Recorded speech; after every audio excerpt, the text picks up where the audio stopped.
Esto no es un museo. Con Ana Gracia y Pablo Lafarga.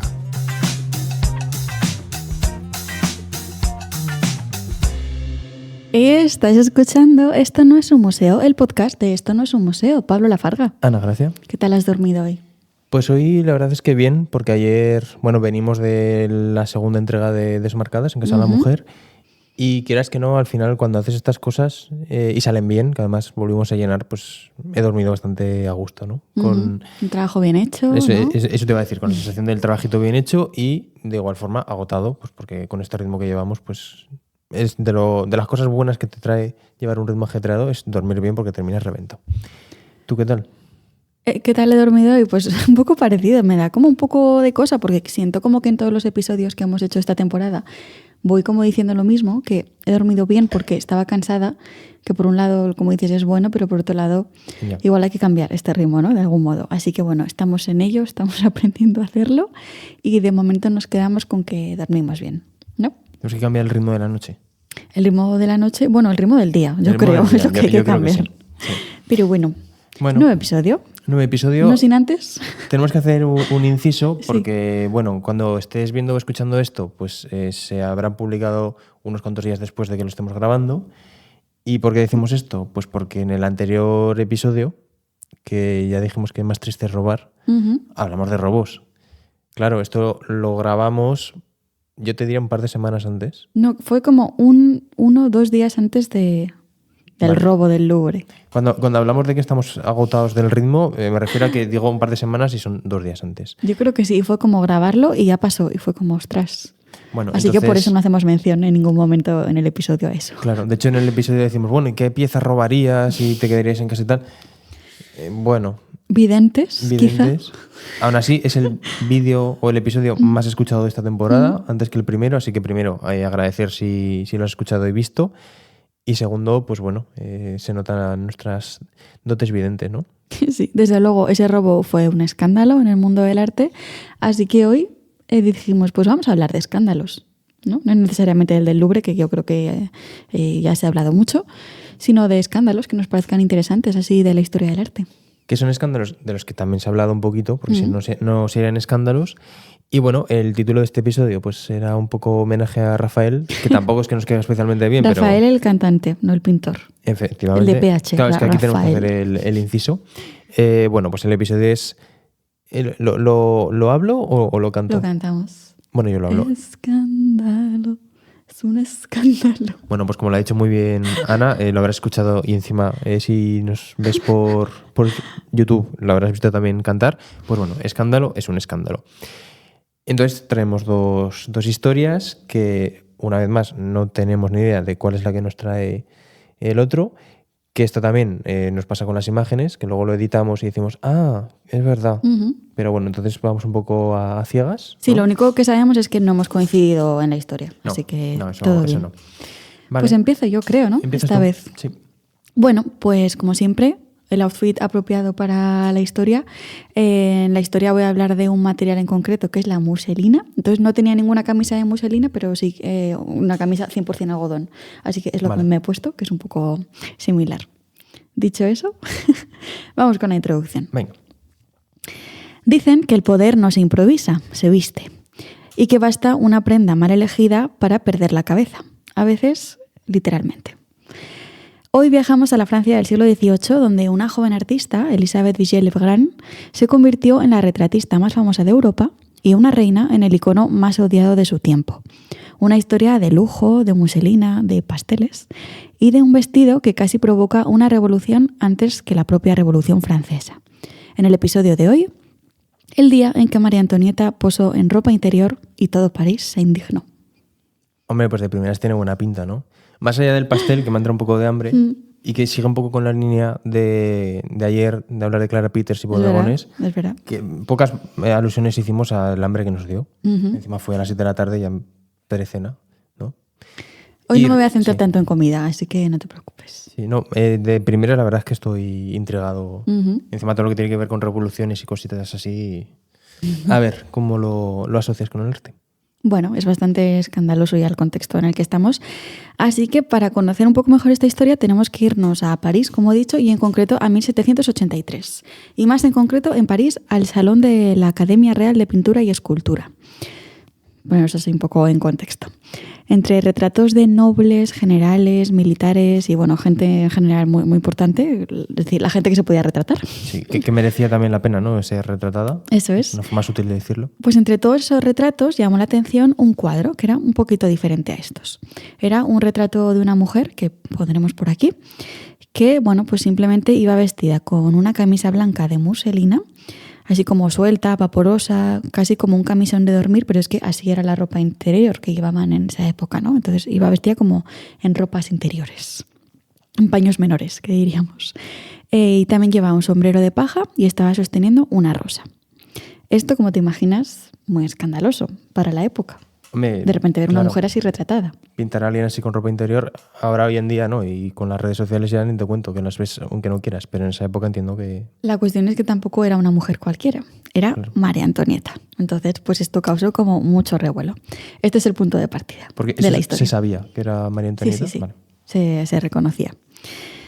Así que, bueno, así era como Isabel Villelebrand, una joven retratista real de 28 años, retrató a la reina de Francia en este Salón de París, probablemente el evento artístico más importante de Francia. ¿Cómo lo hizo? Pues eso, sin una pose real, sin joyas, sin corsés, sin terciopelos, sino como una mujer sencilla, campechana, natural y casi doméstica. Así que este es un poco el escándalo y la historia que vengo a contar hoy.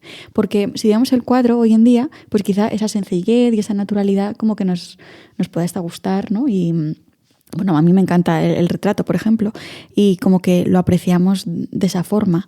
Pero en ese momento la gente lo vio como un escándalo y de hecho los visitantes que estaban ahí viendo el cuadro murmuraban como la reina está en ropa interior, ¿no? Como, Dios mío. Así que bueno, hay que tener también en contexto de que estamos en la Francia prerevolucionaria, donde la monarquía se basaba también como en símbolos muy fuertes, en un protocolo como muy trabajado, y entonces de repente esa naturalidad y esa sencillez fue algo que chocó mucho y que fue bastante imperdonable. De hecho, la crítica fue tan feroz que el propio retrato mandó ser retirado del salón y fue sustituido por otro, del que luego hablaremos, que era casi idéntico, pero con cambios un poco más protocolarios. Así que... O sea, que la censura literal, ¿no? Sí, eso es, básicamente. Y es que no sé si lo vas a contar. ¿Se hace hincapié en que la autora del cuadro era mujer? O sea, tú imagínate que ese cuadro lo hace encima un pintor. Para No, la época. era más la representación de cómo había sido, más de quién lo había hecho. O sea, que porque no al final hubo- era pintora real. Ahora Vale. pondré un poco más en contexto a ella. Ujú. Pero sí, va más por la propia representación y cómo aparece la reina. Así que bueno, esto es un poco el drama barroco con perfume a Versalles que vengo a traer hoy. Vamos a poner un poco en contexto a las dos protagonistas de la historia. En primer lugar, María Antonieta. Poco hace falta igual contextualizarla, pero bueno, por si acaso. Traigo su nombre original. Era cuando tenía todas las partes de su cuerpo, ¿no? Sí. Vale. Bueno, su nombre original, María Antonieta Josefa Juana de Habsburgo-Lorena, más conocida como María Antonieta de Austria. Acá, ¿no? Eso es. Bueno, pues fue una princesa archiduquesa de Austria y después reina consorte de Francia. Se casó en 1770 a los 14 años con el que sería el futuro Luis XVI de Francia, ¿no? Quizá uno de los reyes franceses más conocidos y más importantes de la historia. Muy buena edad de los 14 para... La mejor. Bueno, y aparte fue un matrimonio, como nos imaginamos, de conveniencia. Ella fue casi como una ofrenda de paz para estrechar lazos, ¿no?, entre estas dos dinastías y, bueno, unir un poco Austria y Francia en este sentido. Una vez más. Una vez más. Así que, claro, el contexto de María Antonieta era como bastante horrible en realidad, ¿no? Con 14 años le llevaban a un país que no conocía, a una corte que tampoco conocía, y desde el primer momento ya la propia corte francesa le detestaba, simplemente por eso. Y de hecho le llamaban l'Autrichien, no sé si se pronuncia así, pero bueno, que era como una especie de juego de palabras, porque en francés l'Autrichien significaba austriaca, pero si separas l'autre chien, pues también significa la otra perra. Entonces, Era un juego de palabras. Ingenioso. Bastante ingenioso, eso es verdad, no hay que concederlo. Eso hay que concedérselo. Pero fijaos, ¿no? Para entender un poco ya cómo le trataban en el mundo en el que ella vivía, en la corte. Y luego, por otro lado, también poco a poco se fue ganando la antipatía del pueblo. Porque le consideraban, pues, como, aparte de una persona extranjera que de repente estaba ahí en la corte, pues también como muy presumida, muy frívola, muy derrochadora. Y entonces también se ganó el apelativo de Madame Déficit. También es un poco ingenioso, la verdad. Entonces, pues ella estaba en un contexto como muy complicado que tanto desde fuera como desde dentro la gente no le aguantaba. Y bueno, tras su famosa muerte por guillotina, que quizás como de las cosas que más se conoce de ella, en el mismo contexto que la abolición de la monarquía, María Antonieta se convirtió en un icono de la cultura popular y en una figura histórica muy relevante, pero que tiene como dos bandos, ¿no? Los que le siguen viendo y siguen hablando de ella como una persona eso, muy frívola, muy derrochadora y que incluso propició de algún modo esa Revolución Francesa. Y por otro lado, pues hay gente que defiende que ha sido injustamente tratada, ¿no? Entonces, bueno, luego hablaremos de eso también en la reflexión. Pero aparte de tratada, ¿cómo fue retratada? Vamos a seguir con eso. Y ahora vamos a poner en contexto al artista, Elisabeth Vigée-Lebrun. Fue una de las pintoras más importantes del siglo XVIII en Francia y de hecho era una niña prodigio, que ya con 15 años retrataba a la burguesía francesa. O sea que Explotación infantil. Te iba a decir, empezaron las dos ya a 14, 15 años. Sí, eso es. De hecho, bueno, como que luego se casó con un marido que era pintor y se terminó convirtiendo en su agente, entonces, bueno, como que le conseguía muchos trabajos. Tampoco era el mejor marido, por lo que he leído, bueno, bastante poco deseable, pero bueno, como que al final accedió al matrimonio y le venía bien en el sentido pues, de que le hacía un poco como de agente y le conseguía todos estos trabajos. También, no solo por el propio agente / marido que tenía, sino porque su estilo era como muy fresco, muy natural y muy diferente a lo que se estaba haciendo antes en ese barroco, igual como mucho más pomposo, y ella aportaba un poco como ese estilo más fresco que básicamente retrataba a todos como si iba en un filtro de Instagram. Pondremos imágenes por aquí para ver un poco cómo era su manera de pintar y cómo se entiende pues que la burguesía francesa, todo el mundo quería que le retratase ella. ¿Vale? Así que bueno, era un éxito. Tanto es así que su estilo y su éxito llegó a oídos de Versalles y en concreto a oídos de María Antonieta. Así que ella decide llamarle y que vaya a la corte a retratarle a ella.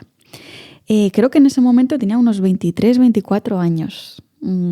Hay que imaginar, ¿no? Con 23, 24 años que te llama la reina de Francia para que le vayas a retratar.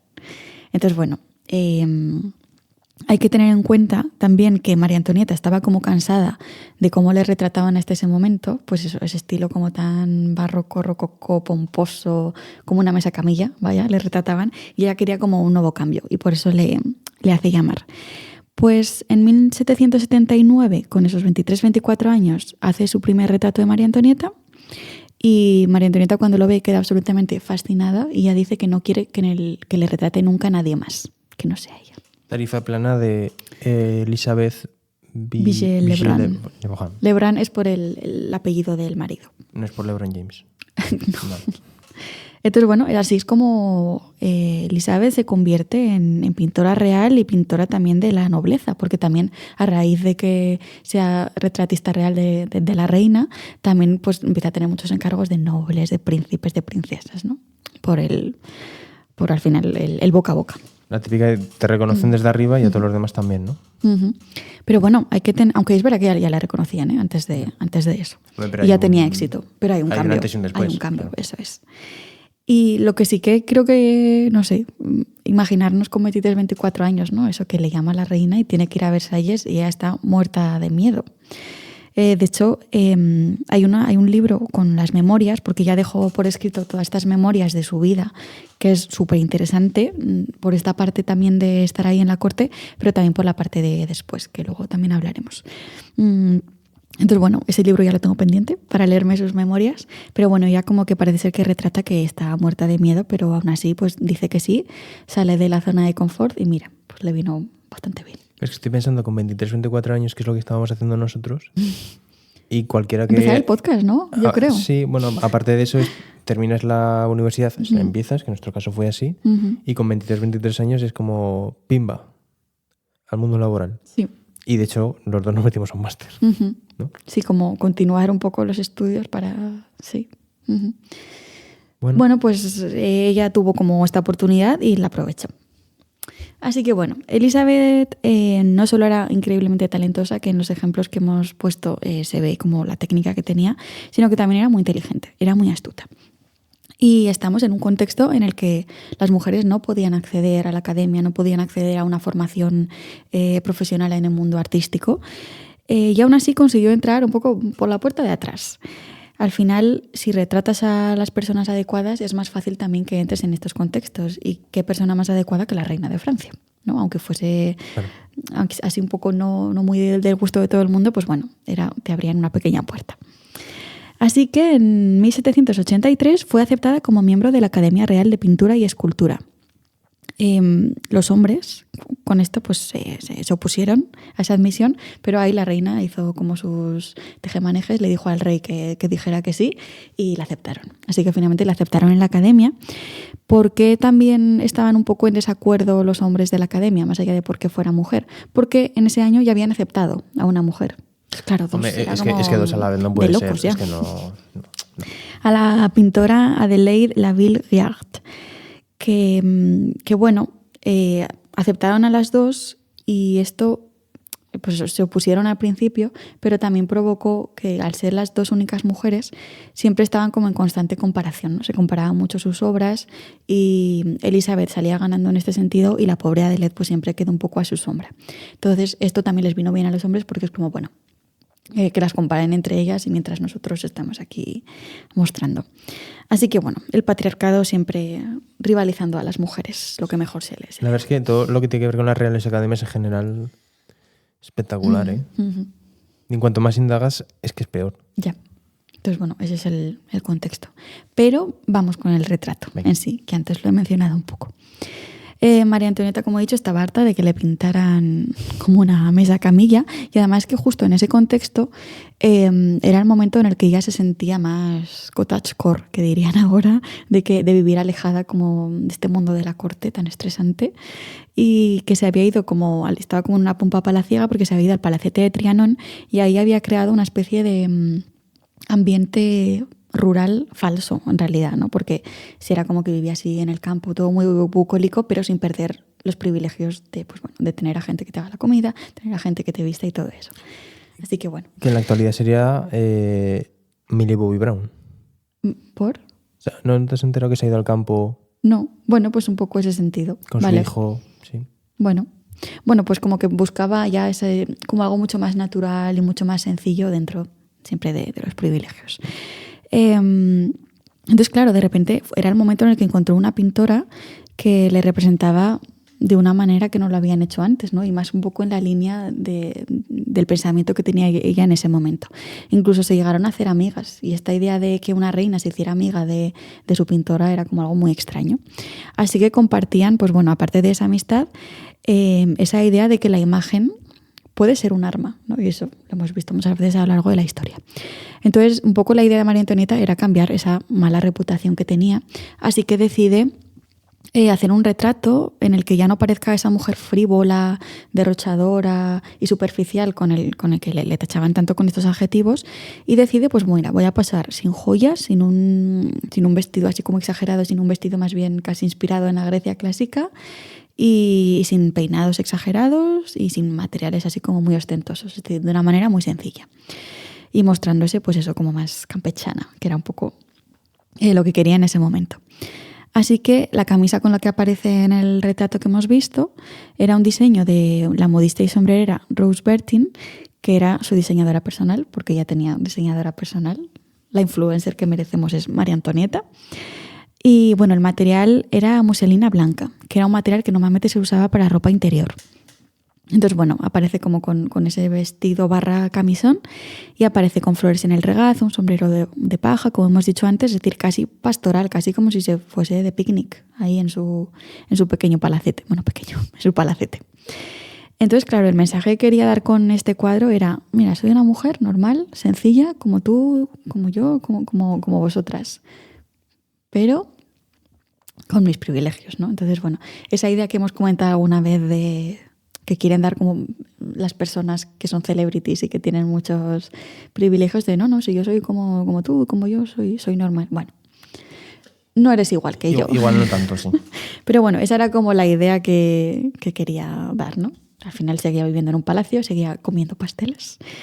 Así que bueno, este es el cuadro que se presentó en esa exposición, y para más Inri, Elizabeth presentó el cuadro junto a otros 2 suyos, porque lo normal era que los artistas pues presentaran más de un cuadro, ¿no?, en estas exposiciones.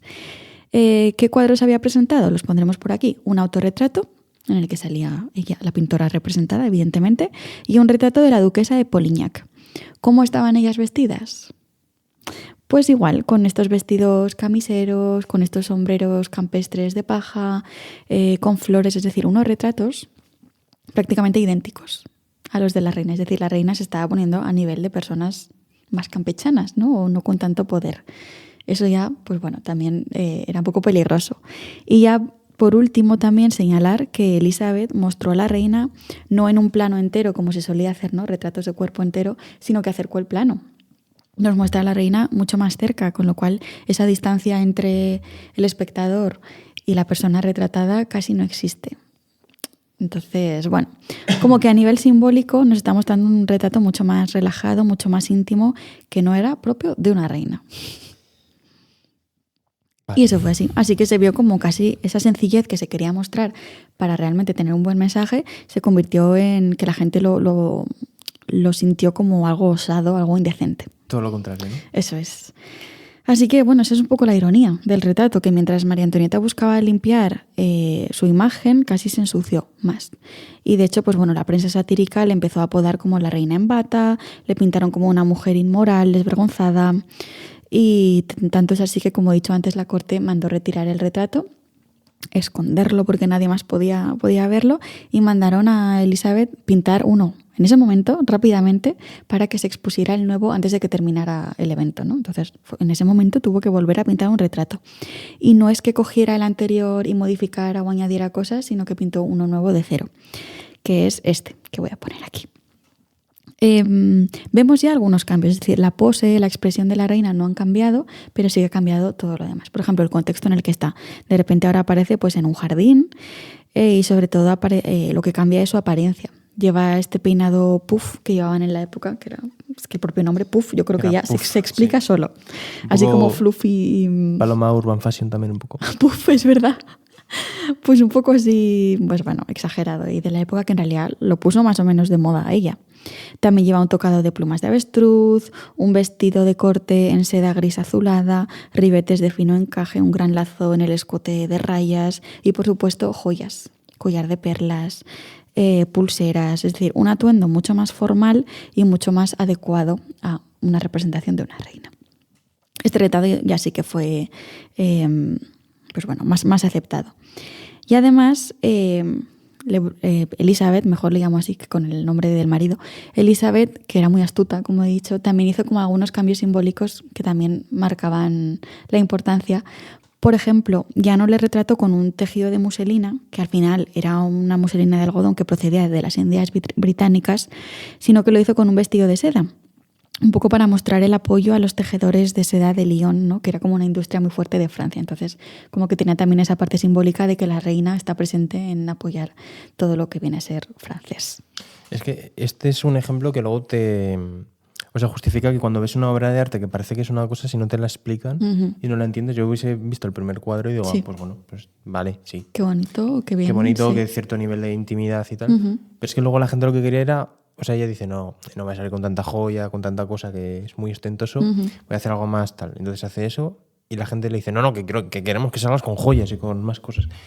Y al final es lo que tienen que hacer. Sí. O sea, la importancia de las pinturas y de cómo miras un cuadro. Y entender un poco el contexto en el que pasa esto, ¿no? Claro. Porque ahora lo que dices, si lo analizamos desde los ojos del presente, pues es totalmente diferente. Claro. Así que bueno, a pesar del gran trabajo de Elizabeth con este nuevo retrato, que es también increíble, sobre todo teniendo en cuenta que lo hizo en muy poco tiempo, el daño ya estaba hecho con ese primer retrato y poco más podían hacer. Entonces el escándalo artístico se transformó en escándalo político y el cuadro pues cambió totalmente aún más la percepción de una reina.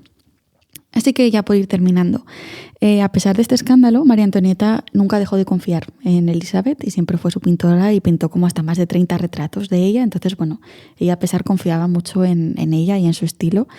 Pero, claro, todo cambió con el estallido de la Revolución Francesa. Ya conocemos el final de María Antonieta, pero Elizabeth pues tuvo que huir y tuvo la suerte de que pudo hacerlo, escondida, disfrazada.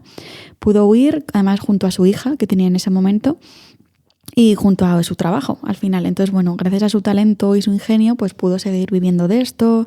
Se movió por diferentes países de Europa, retratando a aristócratas, a reinas, a princesas, incluso a la zarina Catalina la Grande. Así que, bueno, tenía como una clientela bastante interesante.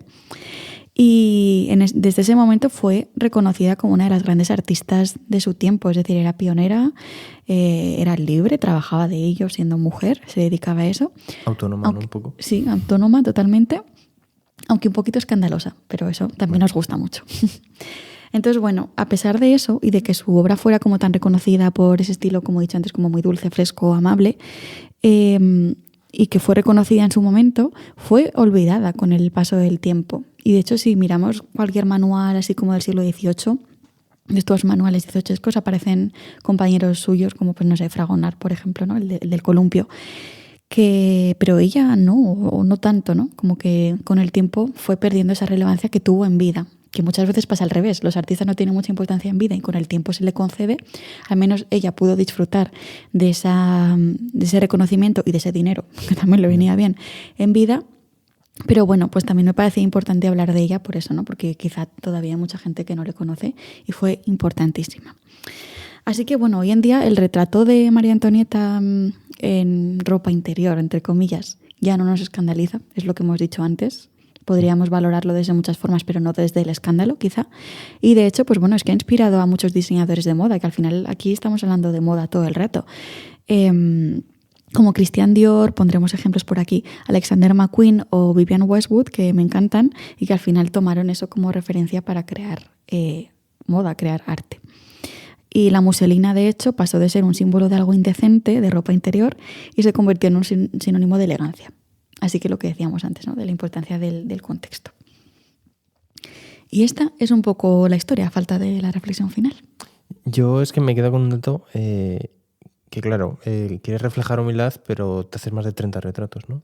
Más todos los que tenía de antes. Bueno, es que al final era casi como una parte de su trabajo. Era un poco como hacer, ya, también es como hacerte una foto hoy en día, ¿no? Pero claro, es que es documentar al final. Pero 30 son unos cuantos, sí. Bueno, seguro que hay gente que se ha retratado más. No, desde luego, sí. Y ahora seguro que todos tenemos más de 30 retratos en nuestro móvil, hechos con el móvil. Sí, no me seguro.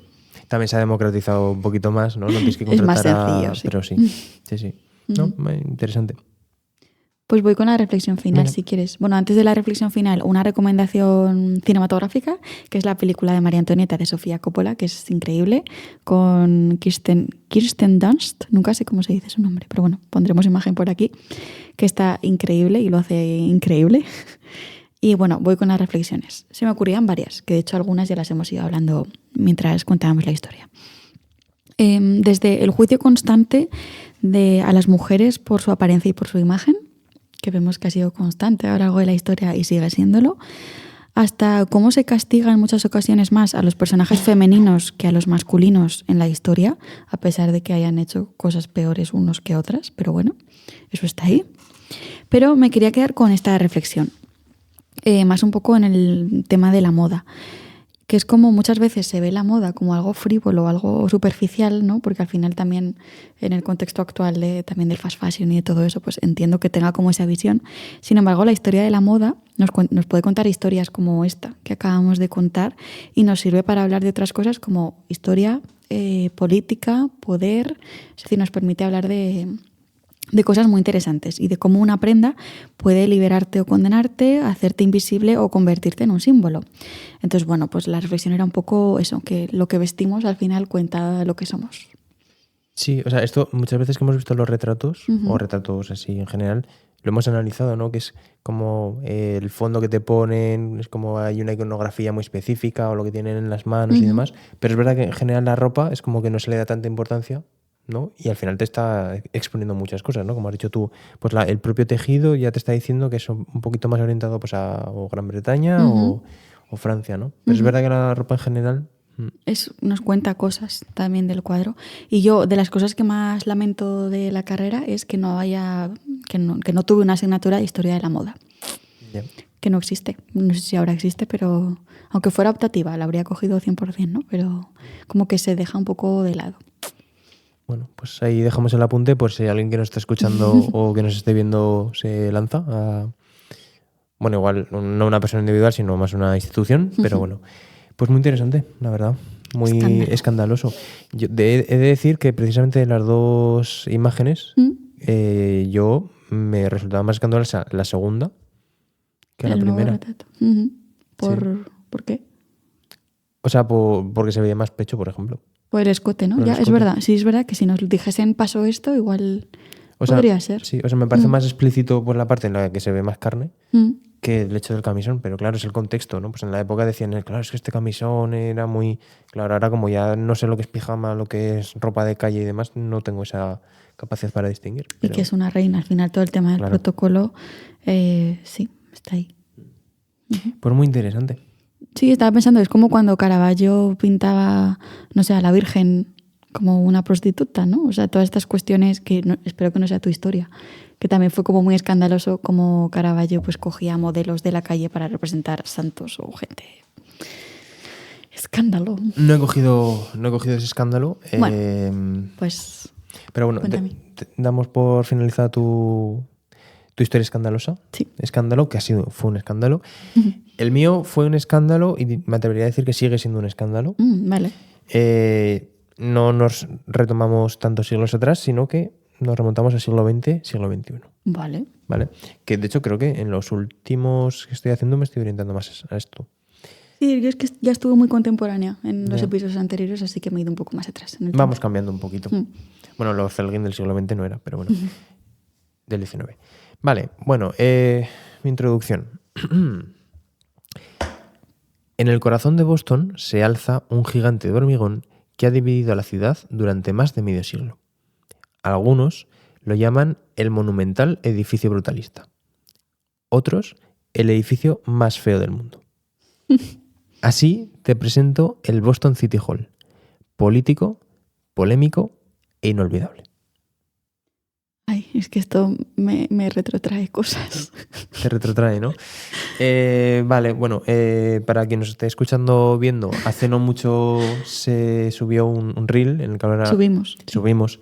Un reel en el que hablábamos de un edificio brutalista de aquí de Zaragoza, aquí en España, que, bueno, que se va a demoler para hacer edificios y otras cuestiones. Sí, un complejo urbanístico. No vamos a entrar más en ello porque ya se dijo en el reel. Y bueno, pues buscando escándalos y que yo quería sacar algo de arquitectura, porque es verdad que de arquitectura no habíamos hablado, entonces pues bueno, pues una buena excusa para hablar en un podcast de un edificio, con lo cual sí que voy a hacer un pequeño inciso. Si nos estás escuchando, utiliza el móvil también para ver alguna imagen del edificio, porque si no va a ser un poquito raro. Y si nos estás viendo, pues ya verás las imágenes, entonces te lo ponemos más sencillo. Bueno, y perdón, con lo que comentabas del reel, precisamente eso de que dividió a dos bandos de personas es lo que pasa un poco en el reel. De hecho, se hizo inesperadamente viral y muchos comentarios en Instagram, bien, pero en TikTok, como muchos comentarios eran como precisamente diciendo eso, ¿no? Como que qué feo, que lo tendrían que haber derribado antes. Entonces, bueno, dejo que cuentes la historia. A ver si va un poco por ahí también. Si hablamos de brutalismo, pues ya sabemos que van siempre los tiros por ahí. Vamos a hablar en este caso del Boston City Hall. Pero antes de hablar de este edificio, hay que hacer un pequeño paréntesis. Entre los años 50 y 70, surge un estilo arquitectónico que sería famoso, que es el brutalismo. Voy a poner un poco de contexto para quien no lo conozca. Su nombre viene de Beton Brut. ¿Sabes lo que significa? No. Bueno, pensaba que era una persona. Y te iba a decir, ¿es un señor? No, es el término y significa hormigón crudo u hormigón sin pulir. Ni media vuelta, pero es verdad que quedaba bastante bien. Vale, es que pensaba que era un nombre y digo... Bueno, pues de hecho uno de los arquitectos que más lo empleó fue Le Corbusier, que dejo aquí una imagen de este señor, que fue uno de los más influyentes del siglo XX, que hizo más de 50 edificios, que también dejo aquí una imagen de algunos de ellos porque son bastante conocidos. y que dejó más de 400 proyectos sin ejecutar. O sea, Le Corbusier la verdad es que Máquina. no paró. De hecho, hubo uno de los proyectos que quería remodelar Barcelona, que no salió adelante, que bueno, eso recomiendo estudiarlo y analizarlo porque era bastante interesante. Pero bueno, en concreto, ¿cómo o qué es lo que caracteriza, qué es lo que da la caracterización al brutalismo? Formas geométricas, fuertes sobre todo, grandes bloques y el hormigón expuesto. Es decir, que en lugar de paredes lisas o decoradas, pues se deja el hormigón tal A cual cara está. vista, sí. Sí. Entonces, en este sentido, vamos a poner aquí unas cuantas imágenes, no sé exactamente cuáles, porque he puesto muchos ejemplos, porque tenemos el Cesc Pompeia de Sao Paulo, la Torre Velasca de Milán, el Habitat 67 de Montreal o el Barbican de Londres. Que esto no hace falta que te enseñe la imagen porque nos quedamos sin poder entrar porque es residencial privado, pero bueno, son imágenes muy majas. También Sí, y se han grabado videoclips ahí, creo que Harry Styles o Dua Lipa, creo que han grabado puede ahí. ser. Bueno, he intentado poner ejemplos de, pues eso, de Brasil, de Italia, de Canadá, de Reino Unido para demostrar que el brutalismo es algo que se extendió. Y es que la idea sobre todo era construir edificios funcionales, duraderos y sin disfraces. ¿Vale? O sea, planto un edificio que dure muchos años, que bueno, igual no es lo más bonito que vas a ver, pero es funcional y oye, va a durar. Y esto precisamente encajaba muy bien pues, para universidades, viviendas o edificios públicos. De hecho, la gran mayoría de edificios brutalistas sirven o para universidades o para edificios pues eso, como viviendas o edificios públicos. Incluso iglesias, que aquí tenemos alguna en Zaragoza. Y por supuesto, pues lógicamente, todo lo que igual inicialmente al verlo no te parece muy atractivo, pues genera una división de opiniones pues, entre los que dicen que es monumental, que es moderno y que es honesto, y los que te dicen todo lo contrario, que es feo, frío y opresivo.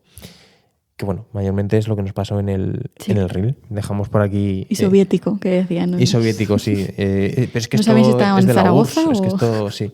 Bueno, dejamos aquí los pantallazos para que veáis hasta dónde llegó el vídeo. Vale. Por dejarlo simplemente. Pero bueno, ya con este prefacio nos vamos a centrar en Boston. Y es que a principios de la década de 1960, en esta ciudad se lanzó un ambicioso plan de renovación urbana. Uno de los lugares afectados fue el barrio Scollay Square, que era conocido por, según pone en internet y describen la gente de Boston, por sus teatros de burlesque y otros espectáculos de baja estofa. Vale. Bueno, así es como se definía el barrio. Y entonces en ese espacio pues quisieron levantar el Government Center, que dejo por aquí la imagen, y el nuevo ayuntamiento, el City Hall. Es decir, pues en todo ese espacio montaron una nueva distribución en la que incluían pues toda la zona o todo lo que debía repercutir en cuanto al gobierno y en concreto el ayuntamiento. Bueno, en concreto, en 1961 se convoca el concurso para diseñar esa zona. Y el proyecto ganador fue el de Gerard Kalman, Michael McKinnell y Edward Knowles. Que de hecho, la hermana de Beyoncé no es Solange Knowles o algo así. O sea, Beyoncé se apellida así, ¿no? Bueno, claro, sí. es la hermana de Beyoncé también. Que me hizo gracia. Simplemente yo ya dije, bueno, ¿te imaginas que es un familiar de...? Bueno, Escándalo, sí. Bueno, y se seleccionó tanto por la estética como por su capacidad para simbolizar la gobernanza democrática y la participación cívica. Pues bueno. ¿Ves? Poder, todo. O sea, todo, ya. Arquitectura, moda. Sí, pues digamos que fue la argumentación que dieron pues, para seleccionar este proyecto. Y así el Boston City Hall, que dejó por aquí imágenes tanto de cómo es por fuera como de su interior, se inauguró en 1968. Este edificio combina sobre todo volúmenes superpuestos, balcones que sobresalen, entradas elevadas sobre la plaza, escaleras expuestas y grandes bloques de hormigón, que mayormente es una definición que podría valer prácticamente para cualquier edificio brutalista. ¿No? A mí me vino a la mente algún que otro edificio brutalista más allá de con esa descripción. Y luego, en cuanto a la plaza que le rodeaba, pues los arquitectos la defendían como un espacio amplio y abierto, pues sobre todo perfecto para eventos públicos y actividades ciudadanas. Mayormente era una plaza muy diáfana, con pequeñas escaleras y pequeños promontorios y demás, pero bueno, una cosa como muy diáfana, que lo que hacía era sobre todo potenciar el ayuntamiento, ¿no? Entonces, digamos que era un espacio pues, para poder hacer pues mercadillos o cosas, Recepciones. o festivales sí. o otro tipo de cuestiones. Por supuesto, este edificio generó bastante controversia, pues ya desde el principio. Por una parte se aplaudía la innovación, pero por otra, sobre todo, se criticaba la funcionalidad, el coste de mantenimiento y la apariencia. ¿Vale? Digamos que las tres críticas iban por funcionalidad, por el coste de mantenimiento, que tampoco entiendo muy bien, y la apariencia. O sea, un edificio que lo que priorizaba era la funcionalidad, si falla en eso, es verdad que, no sé. Claro. Pero bueno, también habría que preguntar a la gente que trabajaba dentro del ayuntamiento si era funcional o no. Igual es simplemente estética. Pero bueno, o los accesos o bueno, otras cuestiones de este tipo. Vale, ¿por qué había tanta crítica? Porque también del Ayuntamiento de Boston se venía de edificios previos, que normalmente cuando hay una ruptura pues es como que la gente, ay, lo nuevo, tal, vale. Pues los edificios anteriores fueron, primero, el antiguo Palacio de Justicia del Condado de Suffolk y Ayuntamiento de Boston, que duró de 1841 a 1865, que dejo la fotito por aquí, y luego el antiguo Ayuntamiento de 1865 a 1969, que también dejo la foto por aquí. Dos edificios bastante tradicionales y que tú los ves y dices, vale, esto es un ayuntamiento, ¿no? Muy, muy clásico. Pues el primero, pues un palacio y el segundo, pues un ayuntamiento no brutalista. Típico ayuntamiento que te puedas imaginar, pues un poco por ahí. ¿Qué pasó? Que durante las 2 décadas posteriores las críticas se intensificaron bastante. Sobre todo en torno a la plaza, que dejo aquí una foto más específica, porque se consideraba que era un espacio vacío y hostil. Que el interior del edificio también era confuso. Bueno, total. Que la prensa, pues una vez más, lo llamó la construcción más fea de América. Wow. Sí, tampoco me sorprende por la prensa porque hay que hacer titulares, pero bueno. Entonces, pues se convirtió al final en un edificio, pues por una parte amado y por otra parte odiado a más no poder. Eso lo veo como título de la historia, ¿no? El edificio más feo de América. Sí, bueno, hay un pequeño cambio, porque claro, esto es el sensacionalismo de la prensa, pero es que luego ahora te cuento. Vale. Bueno, a partir de los años 90 se comienza incluso a discutir si había que modificarlo o incluso demolerlo, ¿vale? De hecho, un exalcalde de la ciudad, Tomás Menino, llegó a proponer trasladar la sede del gobierno. Para no estar ahí. O sea, fue como, bueno, pues igual nos cambiamos. Al final no, pero lo llegó a proponer. Pero claro, al mismo tiempo pues surgieron sobre todo campañas formadas por arquitectos e historiadores pues, para defender el valor cultural. ¿Vale? O sea que siempre ha habido una diatriba de los que no les gusta pues vamos a darles algo y los que lo quieren mantener por el valor, pues bueno, siempre la diatriba de cualquier edificio brutalista. Y con esto llegamos al siglo XXI. Por una parte, en 2021 lo que se hace es presentar un plan de conservación para mejorar la zona. ¿Qué esto que incluía?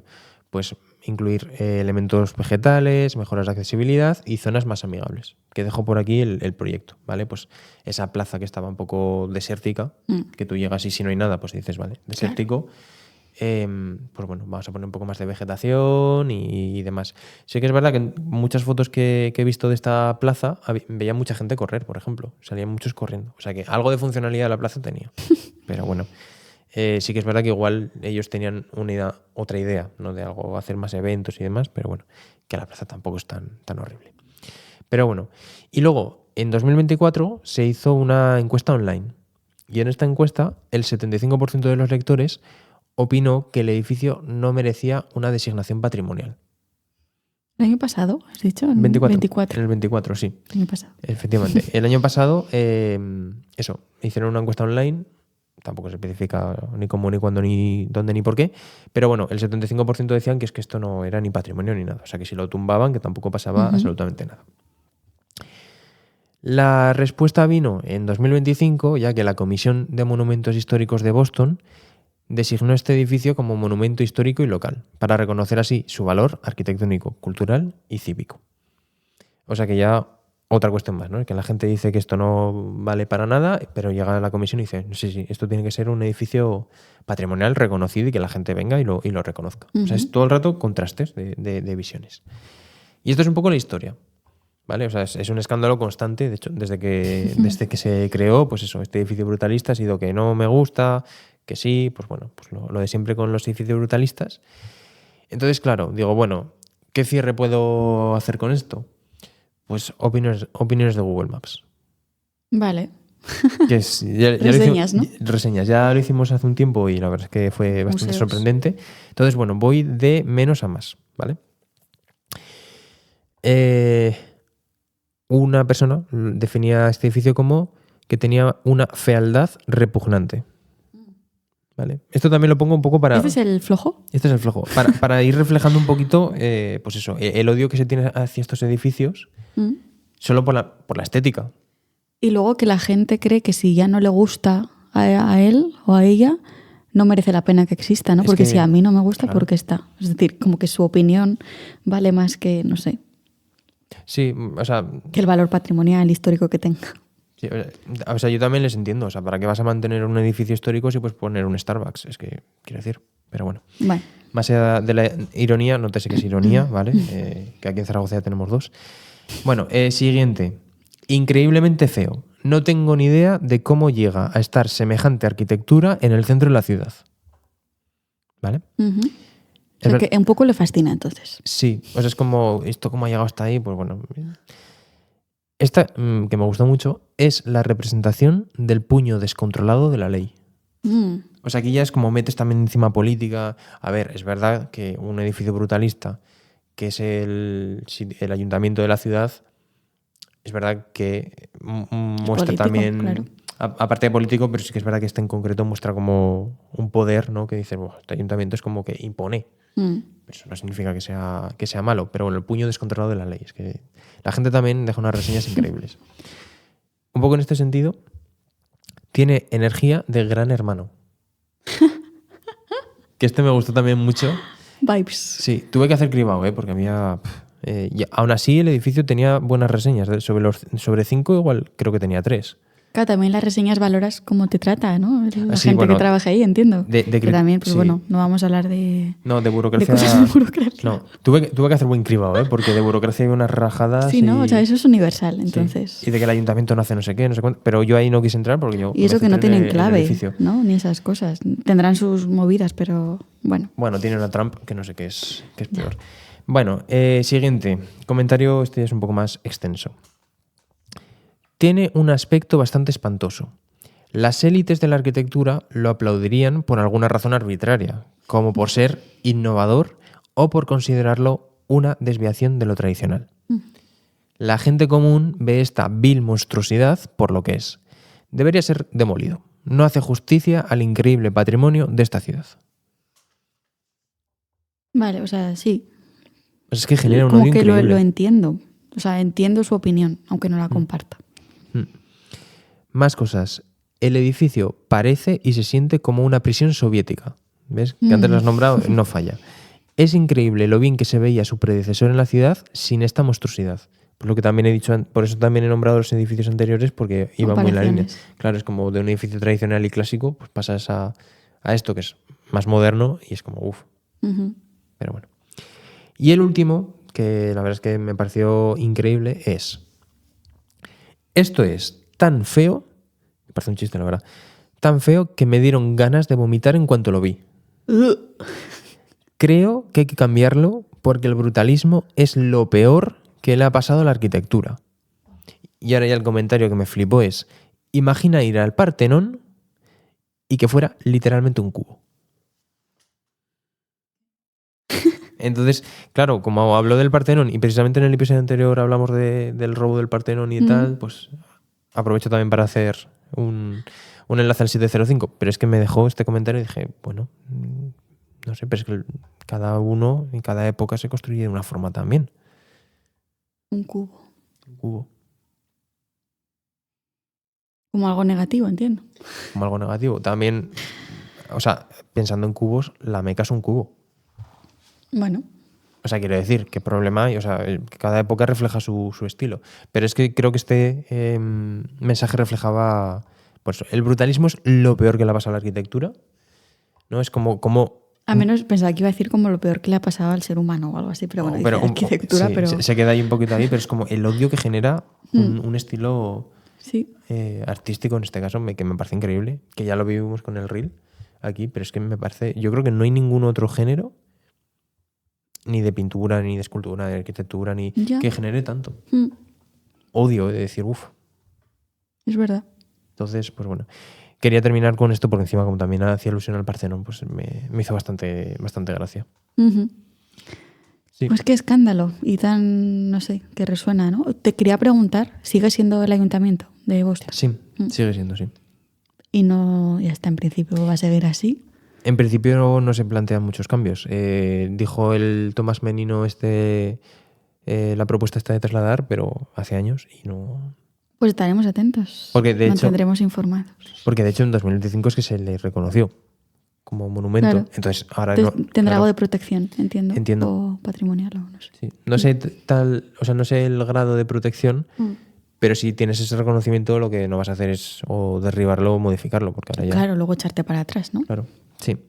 Entonces, bueno, la reflexión o la conclusión con la que quería terminar, pues bueno, es un poco reflexionar sobre cómo preservamos la historia, ¿no? Sobre todo según el criterio estético, que también con lo de María Antonieta iba un poco por ahí, ¿no? A nivel estético, y como, bueno, si no nos gusta, a otra cosa, ¿no? Entonces, el valor propio que tiene la obra es como, bueno, ¿no? Como no gusta o tal, pues no vale. Sí, como separar el gusto personal de las personas, que es de cada uno, con el valor patrimonial, histórico, artístico. Claro. Que la gente se piensa que es lo mismo, ¿no? Que si a mí no me gusta, no tiene valor. Y luego cómo se han construido las líneas del canon de lo que está bien y lo que está mal. O sea, el cubismo es cojonudo, pero otras cosas no. Entonces, como si a mí el cubismo puede que no me guste, pero eso no significa que tenga que reventar todos los cuadros de Picasso. Y luego muchos movimientos que nacieron siendo odiados, pero que con el tiempo se les ha dado como la importancia, ¿no? Que tenían. Igual con el brutalismo nos falta esa perspectiva y dentro de unos años es súper valorado y se arrepienten de haber destruido tantos edificios brutalistas. Bueno, un ejemplo de esto y de escándalos que también era otra opción de cara a la arquitectura, la Torre Eiffel. Es verdad. En principio, o sea, de primeras era odiada, o sea, la gente no lo podía ver. Pero poco a poco... Y de hecho iba a ser temporal, iba a estar ahí Claro. para la exposición y luego ya no más. Y ya se convirtió en un Icono. Un icono Sí. y para adelante, ¿eh? Ujú. O sea, es que claro, las cosas también, si luego te dan dinerito y estas cosas, pues está bien, pero bueno. Entonces quería cerrar un poco con eso y sobre todo hacer incidencia en que, sobre todo con este tipo de edificios brutalistas, que son los primeros que se van, cuando hay que destruir alguno de los primeros que se van, que igual sería más interesante adaptarlos antes que derribarlos. Desde luego. Encima ya que está hecho y que son funcionales y que van a aguantar, pues bueno, haz una reforma, haz una adaptación, cambia alguna cosa, pero no los derribes para hacer X, que ya no voy a entrar ahí porque, en fin. Porque nos van a funar otra vez. Porque nos van a funar otra vez. Sí, de hecho, bueno, nos llegó el primer hater al canal, que desde que nos escribió ese hater el canal empezaba a tener más visualizaciones y todo, o sea que bueno, causa, efecto, pues bueno, ya veremos. Ahora sí agradecemos siempre que nos comenten, si es desde el respeto, puedes escribir y te lo agradecemos. Y ya está, aquí ya. Sí, incluso escándalos del mundo del arte que se te ocurran y que nos quieras comentar, nosotros encantados de leeros siempre y contestaros. Sí, y si queréis el número de la lotería, pues también nos lo podéis preguntar, porque como somos un poco evidentes, ¿no? Con esto. Ya, bueno, la verdad es que no sé. Vamos. O sea, si nos quieren preguntar, otra cosa es que acertemos, pero yo un número se lo doy. Igual nos la jugamos antes nosotros, también te digo. Igual no la jugamos, pero bueno, eso ya se verá. Y pues ya nada, pues hasta aquí el episodio escandaloso de hoy. No sé si tenemos que hacer spam. Bueno, por supuesto que aparte de seguirnos por aquí por las plataformas de audio /vídeo, también puedes seguirnos en nuestras redes sociales, principalmente en Instagram, @estonosumuseo_, donde continuamos dando la turra, informando de los diferentes saraos culturales que vamos haciendo y bueno, y pues generando contenido que a veces, pues bueno, inesperadamente se hace viral. No nos ha vuelto a pasar, también te digo, pero bueno. Sí. Bueno, pues como siempre, cuando terminamos el episodio, pues dicho todo esto, muchas gracias por escucharnos, vernos y nos vemos en el episodio que viene. Y esperamos que este episodio haya evitado que el arte te deje frío. Efectivamente. Sí, porque ahora sí, encima se viene el fresquito, o sea que, en fin, hasta luego.